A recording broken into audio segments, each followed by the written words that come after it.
Vote is the sum of squares? Sum of squares શું છે? તો સમ ઓફ સ્ક્વેર્સ જે છે ને એક મેજર છે જે આપણને હેલ્પ કરે છે એ જાણવામાં કે આપણો ડેટા જે છે એ કેટલો વેરી કરે છે કે કેટલો સ્પ્રેડ આઉટ છે મીનથી કાં તો એવરેજથી.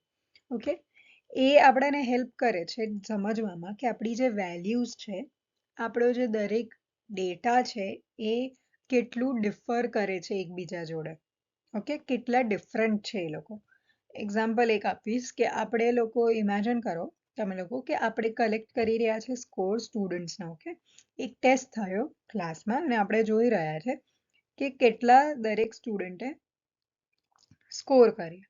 બરાબર, હવે દરેક જણને અગર સેમ સ્કોર મળ્યા તો કોઈ વેરિએશન નહીં હોય. બરાબર, દરેક સ્કોર અગર દરેક જણને 100માંથી 90 એક્ઝેક્ટ આવ્યા તો એનો મતલબ કંઈક ગડબડ છે, રાઈટ? કોઈ વેરિએશન જ નથી. પણ અમુક લોકોને સપોઝ 90 આવ્યા, અમુકને 80માં આવ્યા, અમુકને 10 આવ્યા, અમુકને 20 આવ્યા. તો એનો મતલબ શું કે અમુક સ્કોર્સ એકદમ હાઈ છે જ્યારે અમુક સ્કોર્સ એકદમ લો છે. તો ત્યાં આપણને દેખાય કે હા ભાઈ થોડી વેરિએશન છે, કાં તો વેરિએશન છે. અને આપણો જે સમ ઓફ સ્ક્વેર્સ જે છે એ આપણો નંબર બિગ નંબર છે.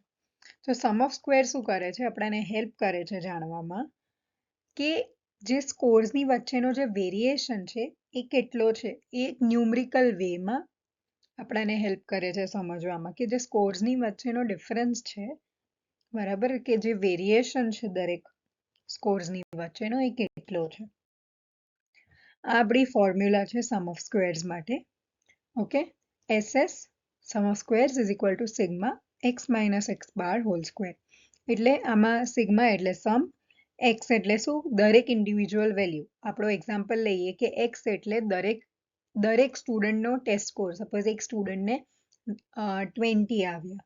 ઓકે, એક્સ બાર એટલે એવરેજ, કે બધા આખા ક્લાસમાં સ્ટુડન્ટ્સને કેટલા માર્ક્સ આવ્યા ને એ ટોટલ માર્ક્સનો એવરેજ આપણે કાઢીએ તો એ તો 20 માઇનસ એવરેજ.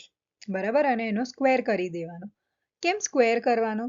કારણ કે સપોઝ આપણે જ્યારે માઇનસ કરીએ એવરેજને સ્કોર જોડે, સ્ટુડન્ટના સ્કોર જોડે, તો સપોઝ અમુક લોકોના સ્કોર્સ જે હશે એ એવરેજ કરતાં મોટા હશે. જેવી રીતે અગર આપણા એવરેજ 50 છે તો અમુક લોકોના સ્કોર 80માં હશે તો એ પ્લસમાં આવ્યો. બરાબર, પણ સપોઝ આપણું જ્યારે એવરેજ કરતાં અમુક સ્ટુડન્ટ્સના જે સ્કોર્સ છે એ નાના હોય. સપોઝ કોઈ આપણું એવરેજ 50 છે અને કોઈનો જે સ્કોર છે એ 20માં આવ્યો તો આપણો આન્સર એક્સ માઇનસ એક્સ બાર માઇનસમાં આવશે. તો માઇનસ પ્લસ જ્યારે આપણે ટોટલ કરીશું ત્યારે 0 થઈ જશે. એટલે જ આપણે સ્ક્વેર કરીએ. કેમ? એટલે આપણે સ્ક્વેર કરીએ. કેમ કરીએ? કારણ કે એ છે ને દરેક વેલ્યુને પોઝિટિવમાં કન્વર્ટ કરી દે છે તો આપણને 0 ના મળે ને એ હેલ્પ કરે છે આપણને લાર્જર ડિફરન્સ જોવામાં. બરાબર, તો આપણી ફોર્મ્યુલા છે. Four types of sum of squares in ANOVA. અનોવાના શું સમ ઓફ સ્ક્વેર્સ છે? તો અનોવામાં આપણે ટોટલ વેરિએશન 3 ટાઈપથી બ્રેકડાઉન કર્યું. ટોટલ સમ ઓફ સ્ક્વેર્સ એટલે આખા ડેટા સેટમાં જેટલો એટલે આપણે સપોઝ જોવું હોય કે આપણા સ્ટુડન્ટ્સના કેટલા સ્કોર્સ આવ્યા આ ટેસ્ટમાં, અને એ પણ જોવું હોય કે ગર્લ્સના કેટલા આવ્યા અને બોયઝના કેટલા આવ્યા. બરાબર, તો ટોટલ વેરિએશન એટલે શું? ટોટલ સમ ઓફ સ્ક્વેર્સ એટલે જે એવરેજ કરતા જેટલો પણ વેરિએશન છે, જેટલો બી ક્લાસમાં અમુકના વધારે અમુકના ઓછા, આખા વેરિએશનનો એક મેજર જે હોય ને ડેટા સેટમાં એ total sum of squares. Between group sum of squares એટલે જ્યારે આપણે સપોઝ ગર્લ્સનો એક ગ્રુપ ને એક બોયઝનો ગ્રુપ, તો એમાં શું કરીએ? આપણે બેઉના એવરેજ કમ્પેર કરીએ, રાઈટ? તો એવરેજમાં જે ડિફરન્સ છે ને, જે વેરિએશન છે ને, એ જ્યારે આપણે મેજર કરીએ તો એ થયું આપણું between group sum of squares. Okay, અગર ગ્રુપ એવરેજીસ ડિફરન્ટ હોય એનો મતલબ શું કે હા ભાઈ બે ગ્રુપની વચ્ચે ડિફરન્સ છે. Within group sum of squares એટલે શું? Variation inside each group. હવે આપણને જોવું હોય કે ગર્લ્સ, સપોઝ માની લીધું કે હા ગર્લ્સના વધારે સ્કોર્સ આવ્યા, ગર્લ્સનો એવરેજ વધારે છે, પણ ગર્લ્સના અંદર એમની અંદર જ કેટલો વેરિએશન છે, એમના ગ્રુપમાં કેટલો વેરિએશન છે. અમુક એક છોકરીના 90 આવ્યા જ્યારે એક છોકરીમાં 30 આવ્યા. તો આપણને જ્યારે એ એવરેજ જોવું હોય ને, એ વેરિએશન જોવું હોય ને કે ગર્લ્સના એક પર્ટિક્યુલર ગ્રુપની અંદર કેટલો વેરિએશન છે, ત્યારે આપણે within group sum of squares કરીએ. ઓકે, અગર ગ્રુપની અંદર જ અલગ અલગ વેલ્યુઝ હોય ને તો ત્યારે આપણો within group sum of squares high હોય. ઓકે, બીજો એક એક્ઝામ્પલ આપણે લઈએ, એ છે ફૂડ પ્રેફરન્સ પર. આપણે સર્વે કરીએ, 3 ગ્રુપને પૂછીએ આપણે એમનો ફેવરેટ ફૂડ, અને આપણે એમને કહીએ કે તમને કયો ફૂડ, તમે એને રેટ કરો, બરાબર. એક ગ્રુપે બર્ગર લીધું, એક ગ્રુપનો ફેવરેટ ફૂડ પિઝા છે અને ત્રીજા ગ્રુપનો છે સેલેડ, અને દરેક ગ્રુપને આપણે કીધું કે તમે તમારા ફેવરેટ ફૂડને રેટ કરો 1 to 10 માંથી.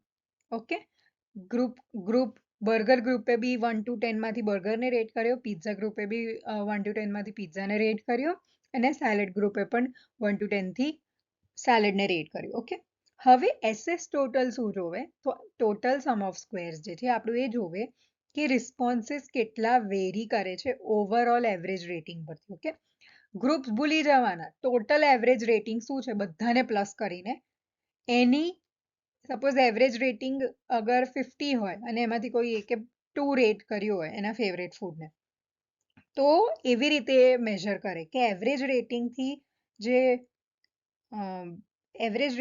જે પર્સનલ રેટિંગ છે, કાં તો જે રેટિંગ છે, જે રિસ્પોન્સ છે, એ કેટલું વેરી કરે છે એ મેજર કરે. ઓકે, ટોટલ જેટલા પણ રિસ્પોન્સીસ છે એ એવરેજ રેટિંગથી કેટલા વેરી કરે છે એ આપણું એસએસ ટોટલ મેજર કરે. એસએસ બિટવીન શું મેજર કરે કે 3 ગ્રુપના જે એવરેજીસ છે, એવરેજ રેટિંગ છે, એ કેટલા ડિફરન્ટ છે. અને એસએસ વિધિન શું મેજર કરે કે એક ગ્રુપની અંદર જે અલગ અલગ રિસ્પોન્સીસ છે એ કેટલા વેરી કરે છે. અગર એસએસ બિટવીન લાર્જ હોય અને એસએસ વિધિન સ્મોલ હોય, એનો મતલબ શું કે હા, ગ્રુપ્સની વચ્ચે ડિફરન્સ છે અને ગ્રુપ અંદર અંદર અગ્રી કરે છે. ઓકે, એટલે સપોઝ 1 to 10 માંથી બર્ગર રેટ કરવાનો હોય તો બધા 8, 9, 6, 7 આવો રેટ કર્યો હોય, એનો મતલબ શું કે હા, આ લોકોને બર્ગર ભાવે છે. ઓકે, તો વિધિન ગ્રુપ એ લોકો અગ્રી કરે છે આ એવરેજ રેટિંગ જોડે, બરાબર. એમનું ફેવરેટ ફૂડ છે, અને પિઝામાં પણ સેમ રેટિંગ્સ હોય અને સેલેડમાં પણ સેમ રેટિંગ હોય. તો શું કહીએ આપણે કે હા, ગ્રુપ્સ અલગ છે, વેરિએશન છે.